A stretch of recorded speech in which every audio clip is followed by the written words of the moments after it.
morning, or depending on when you're watching this, good afternoon, good evening, or good night. My name's Ross, and as always told, out of Voice of Radio. So today, we need to take a look at some really awesome promo cards that Japan are going and getting. And this is extremely interesting, because some of them are Sun and Moon cards that are being printed with Sword and Shield promo numbers. It's also interesting because we're up to promo number, well, almost 100 at this stage. I think the highest we've got here is 89. And we're not even 6 months in over in Japan to the Sword and Shield cards. And we got almost 100 promos so far. That is a little bit huge. Now, they're actually being stamped with Pokemon Card Gym. They've got some rather beautiful stamps on. And it appears that they are actually coming along with those Marnie products that I showed you just a couple of days ago. So the question is, what promos are we getting? Why are we excited? Well, one of the coolest things we're getting here is we are reprinting, I think I'm right in saying, the 3 best tag team supporters. I think if you lined up all the tag team supporters, I think the best ones would be Cynthia and Caitlyn, Guzma and Hala, Mallow and Lana. I think they would be the best ones. I've got some love for Red and Blue, don't get me wrong. And Red and Blue opens up some brilliant techie options, but I don't think anyone's arguing it's better than these ones. I mean, in certain decks, yes, of course, but not as just a general matter, of course. Now, if we take Mallow and Lana as an example here, it is promo 89 of Sword and Shield. It is a Sun and Moon card. It came out in Cosmic Eclipse, the final of the Sun and Moon sets. But it is actually coming as a Sword and Shield promo card. The question then becomes, well, hang on a second. Does that mean that these cards are going to be kept in the format a little bit longer? And this is an important question. The way we expect the rotation to go is that this August or September we rotate to Team Up On. That is to say August, September 2020. And then August, September 2021, we are expecting a Sword and Shield On rotation. We are expecting every single Sun and Moon card to rotate out at the latest by August, September 2021. I say August, September, we don't know at the moment whether the rotations are going to be before or after Worlds. They've always been after Worlds before, but last year they went and dropped rotation right before Worlds, so we're going to have to wait and see as to exactly what Pokemon does moving forward. And because of the whole COVID-19 thing going on at the moment, there's a very good chance Worlds doesn't happen this year, which means that it's kind of irrelevant when the rotation happens because it will happen by the 1st of September. So if we don't get Worlds this year, and we don't know, no announcement has been made, but I am starting to get fearful, as I'm sure a bunch of you are.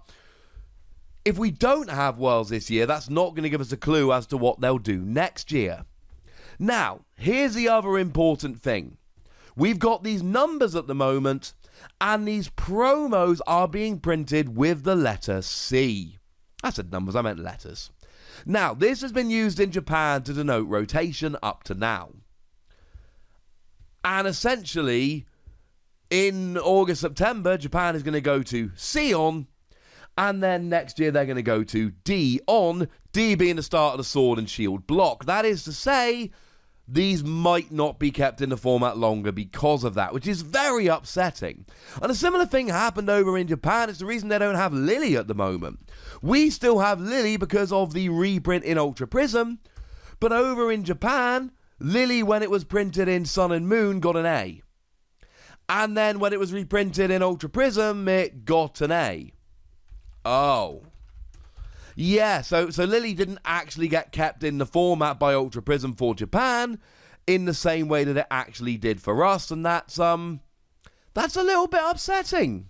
It's a reason why Japan doesn't have Lily at the moment and we do. There is a possibility that these keep the cards in the format for a little bit longer, but it seems like Japan is future-proofing a little bit, which is a little bit upsetting. Hey-ho. Actually, while we're here, let me show you the sleeves. Look how beautiful these sleeves are. Look how beautiful those sleeves are. You've got the 3 first partner Pokemon from Gen 8. You've got Morpeko, Toxtricity, Eldegoss, and Dragapult. Oh my goodness, ladies and gentlemen, look how beautiful that is. So what promos are Japan getting? Well, they're getting the free tag team supporters, along with Marnie and Team Yell Grunt, which of course makes perfect sense because Marnie is the trainer and Team Yell Grunt, or Team Yell as a whole, are the people essentially running around supporting her. So if we go back to these tag team supporters then, what do we see? Well, Guzma and Hala, for my money, is probably the most impactful of them. It's the only good way we've got for searching out special energy at the moment. You search your deck for a stadium card, and then if you discard 2 cards from your hand, not including the stadium obviously, you also search for a Pokemon tool and a special energy. Really good in decks that need a variety of things, and it's just opened up so many options. It literally means that people are doing stuff like playing a single Aurora energy, because they're playing Guzma and Hala anyway to search out tools and stadiums, so they might as well have just one special energy which is available to be searched with Guzma and Hala. Cynthia and Caitlyn is probably the most widely played of them. It was definitely initially. It's starting to come back a little bit as the others gain a bit more popularity. But you just get a supporter card from your discard pile into your hand. Okay. Oh yeah, but then you may also discard another card from your hand and draw 3. So it's very much like getting a hop, or how if you prefer I suppose, along with getting a Lusamine. It's not quite as good as Lusamine because you're only getting 1 supporter card rather than 2.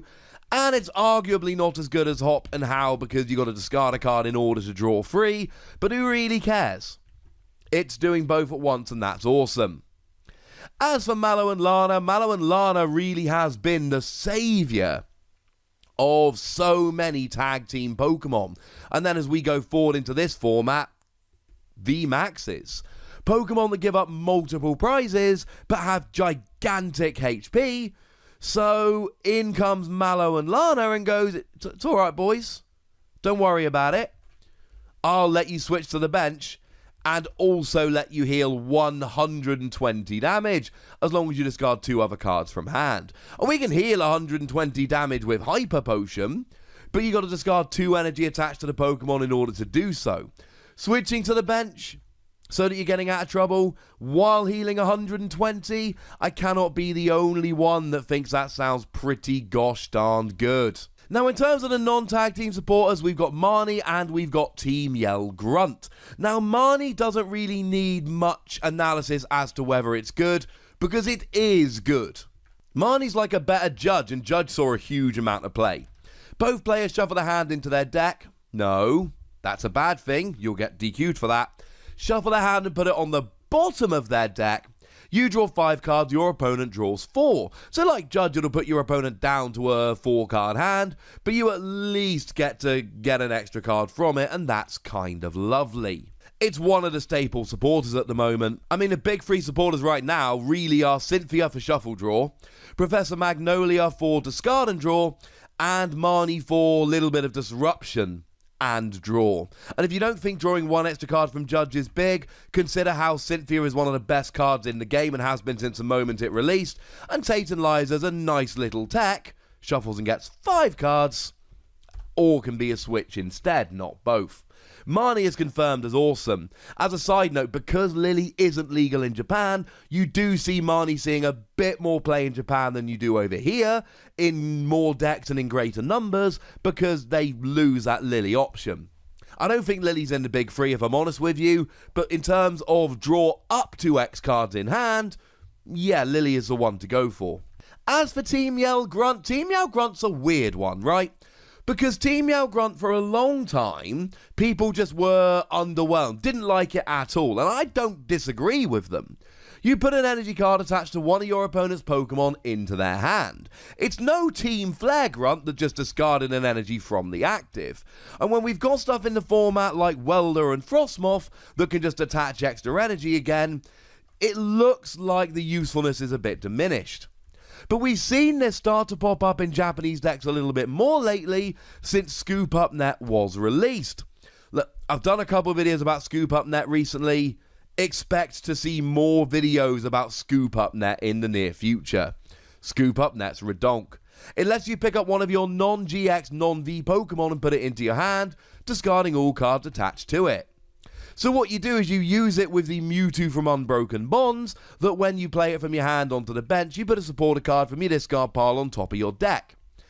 And then you make sure that you are playing a bit of the old Oranguru from Sword and Shield, that lets you swap a card in your hand with the top card of your deck, and all of a sudden the combination of those cards basically allows you to just reuse supporters whenever you like. As a side note, we do have Eldegoss, who just has an ability that is Versus Seeker. It puts a supporter card from your discard pile into your hand, but it can't be reused with Scoop Up Net, it gives up 2 prizes, etc., so it's not the safest one to use. So I think all of these are very good supporters. I think it's kind of annoying that Japan's getting another product with awesome supporters in, and we are not. And I do find it interesting that they are actually printing Sun and Moon cards with Sword and Shield promo numbers. That is a fun little historical side note. I don't think it will keep them in the format longer, but you never know. It just might. For now, ladies and gentlemen, I want to know what you think about this product. I want to know what you think about these cards. And I want to know if you'd like to keep those tag team supporters for just 1 year longer. So let me know in the comment section. Go nuts. Be nice. And then make sure you like this video, subscribe to this channel, follow me on Twitter at TheWassy, and Twitch for some live action at twitch.tv/PTCGRadio. If you want to support the channel, get some bonus podcasts and all that good stuff, head on over to patreon.com/PTCGRadio, where you can do exactly that. And please do make sure you're checking out youtube.com/WassyPlays, where you can find out about a whole bunch of games that don't have any Pokemon in, but are pretty gosh darn good regardless. But by far the most important thing, as always, look after yourselves till next time, would ya? Thank you very much for watching. My name's Ross, and you've been watching PTCG Radio.